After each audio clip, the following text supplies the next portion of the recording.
Loudermilk, Congressman, thank you for joining us. I would love to know from you, what was the president's mood like yesterday? Well, it's good to be with you again, Stuart. Yes. It was interesting. We went in and basically the president talked about the urgency of this national security crisis we have down on the border. And as we started telling him, Mr. President, we're here to encourage you that we can do what you told Nancy Pelosi a couple of weeks ago, that we have the votes to do this and that we've got your back.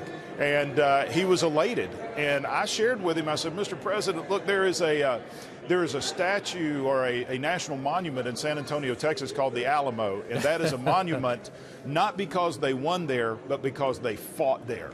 And the American people are looking for us to stand up and do what is right and do what they want us to do. And we in the House are willing to do that. And he was elated. But it appears that those in the Senate are not. And so we have a standoff, if you like, to keep with the Alamo analogy.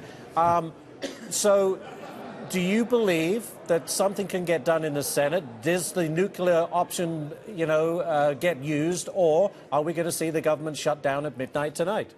I think it's heading toward a shutdown simply because this is back in Chuck Schumer's lap as it was a year ago.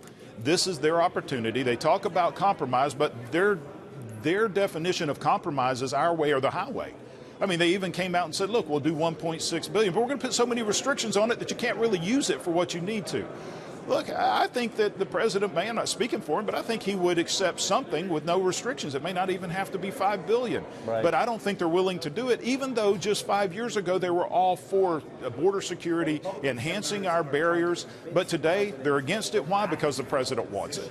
Another one, Congressman, while we have you there, Defense Secretary Jim Mattis resigning, the announcement coming just one day after President Trump announced he's pulling troops out of Syria.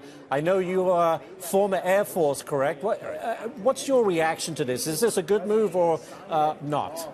Well, I think it's something that we need to look at doing because, look, how long have we been over there? How long have we been in the Middle East? Look, we dealt with radical Islamic terrorists in the Washington and Jefferson administration. It's always going to exist.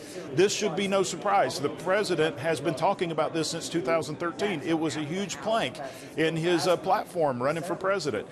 I think we need to talk about the scale down, but he's not talking, from my understanding, he's not talking about totally just leaving, just pulling our boots off the ground, bringing them home. Look, I also feel for the soldiers that are on the ground. My son was Army Airborne, and we need to make sure that where we put our soldiers, they're being effective and they're being used correctly. But on the other hand, we also have to look. We have a $21 trillion debt, and Jim Mattis has also said that is the #1 national security threat that we have, and so we have to look at how can we save